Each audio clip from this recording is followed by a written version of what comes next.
শুভ সন্ধ্যা। Balcony kitchen ব্লকে আজও একটা ভিডিও নিয়ে চলে এসেছি। আজ বানাবো গ্রেভি চাউ, তাও একজনের কথায়।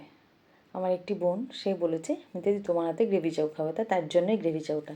তো দেখো আমি হাক্কা নুডলস নিয়ে নিয়েছি, আর বসিয়ে দিয়েছি জল, দিয়ে দিয়েছি তেল, তাতে দিলাম নুন, দিয়ে নুডলসগুলো একে একে দিয়ে দেবো। আমি প্যাকেটটা কেটেই নুডলসগুলো দিয়ে দিচ্ছি, এই কারণে নুডলসগুলো কিন্তু আমি ভাঙিনি, যা প্যাকেটে যেরকমভাবে ছিল সেভাবে দিয়েছি। ভেঙে দিলে ছোটো ছোটো হয়ে যাবে।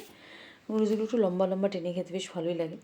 তো দেখো এদিকে আমি সবজিগুলো কেটে নিয়েছি, বিনস, গাজর, ক্যাপসিকাম, পেঁয়াজ, এদিকে শামরিচ, গোলমরিচ, রসুন কুচি, পেঁয়াজ পাতা, তারপর নিয়েছি চিংড়ি মাছ আর চিকেনটাকে আমি আদা রসুন দিয়ে প্রেশারে একটা সিটি মেরে নিয়েছি, আমার স্টকটাই লাগবে। দেখো এরকম ছোটো ছোটো করে কেটে আমি প্রেশারে সিটি মেরে নিয়েছি। আর বসিয়ে দিলাম কড়া, দিয়ে দিলাম ডিম, ভালো করে ডিমটা ভেজে নেবো।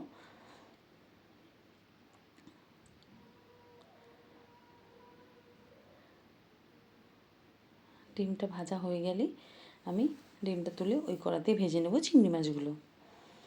দিয়ে দিলাম তেল, আর একে একে চিংড়ি মাছগুলো ভেজে নেবো। চিংড়ি মাছটা আমি ভিনিগার আর নুন দিয়ে মাখিয়ে রেখেছিলাম ঘন্টাখানিকের মতো।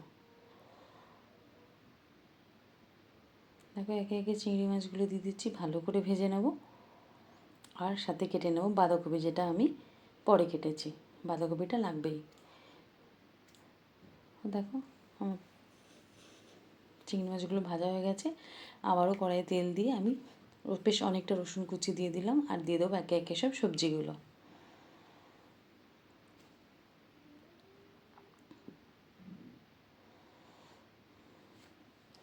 ভেজে নিচ্ছি সবজিগুলো একে একে। সে কলকাতা আসার আগেই বলে কলকাতায় গেলেই মিতাদি তোমার হাতে গ্রেভি চাউ খাবো, তাই শুধুমাত্র তার জন্যই বানানো। দিয়ে দিচ্ছি নুন।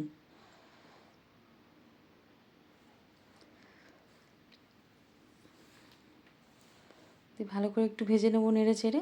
তারপরে দিয়ে দেবো পেঁয়াজ আর ক্যাপসিকামটা, দিয়ে আবারও ভালো করে নেড়ে নেবো।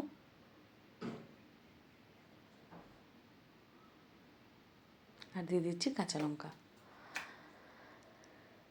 নেড়ে দিয়ে দিলাম পেঁয়াজ পাতার যে মুখের যে পেঁয়াজটা, সেগুলো কেটে নিয়েছিলাম, সেটাও দিয়ে দিলাম। আর দিয়ে দিচ্ছি গোলমরিচ, দিয়ে দেবো শামরিচ। শামরিচটা কিন্তু লাগবেই গ্রেভি চাউতে, ওটা একটা আলাদা টেস্ট আনে। দিয়ে দিচ্ছি শামরিচ, দিয়ে ভালো করে নেড়ে নেবো। আর দিয়ে দিচ্ছি সবার শেষে বাঁধাকপিটা। বাঁধাকপিটা সবার শেষেই দিতে হবে। তো দেখো ভালো করে নেড়ে নেবো। ভালো করে নেড়ে চেড়ে দিয়ে দেবো সেই চিকেন স্টকটা। আর একটু জল গরম বসিয়েছি, সেটাও দেবো। আর একটু বেশি করে চিকেন স্টকটা হলে ভালো হতো। একে একে সব ডিম, চিংড়ি মাছ সব দিয়ে দিলাম, দিয়ে ভালো করে নেড়ে নেবো। আর নুনটা তো স্বাদ অনুসারে দিতেই হবে। আর একটা জিনিস লাগবে, সেটা হলো কর্নফ্লাওয়ার। তো দেখো 2 চামচ কর্নফ্লাওয়ার নিয়েছি আমি, সেটা জল দিয়ে গুলে নেব। দিয়ে রেখে একটু পরে দেবো ওটা। এরপর দিয়ে দেবো একটু ভিনিগার,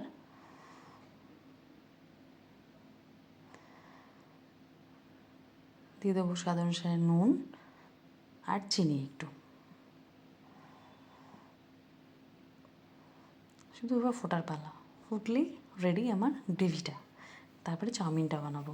চাউমিনটা তো সিদ্ধ করে আমি ভালো করে তেল মাখিয়ে পাখার তলায় শুকনো করতে দিয়েছি।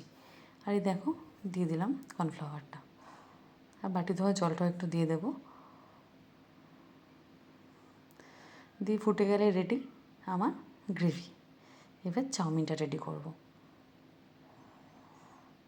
শুধু ফোটার পালা, ফুটলেই হয়ে যাবে। আর এখানে সিদ্ধ করার কিছু নেই, সব সিদ্ধ হয়ে গেছে, শুধু ফুটতে দেরি। গ্রেভিটা অনেকটা তো দেখো ফুটে গেছে। এবারে চাউমিনটা দেখো, চাউমিনটা নিয়ে নিয়েছি, শুকনো হয়ে গেছে। দিয়ে দিলাম তেল, একে একে চাউমিনগুলো দিয়ে দেবো আর সাথে দেবো একটু নুন, দিয়ে ভালো করে 2 চামচের সাহায্যে নেড়ে নেব। দেখো নেড়ে চেড়ে ভাজা হয়ে গেছে আমার। এবার প্লেটটা রেডি করি। দেখো নুডলস দিয়েছি, তার উপরে গ্রেভিটা দিয়েছি। রেডি আমার গ্রেভি চাউ। কেমন লাগলো কমেন্ট করে জানিও, লাইক কমেন্ট শেয়ার করো। পরে নতুন কিছু নিয়ে আসছি। টাটা।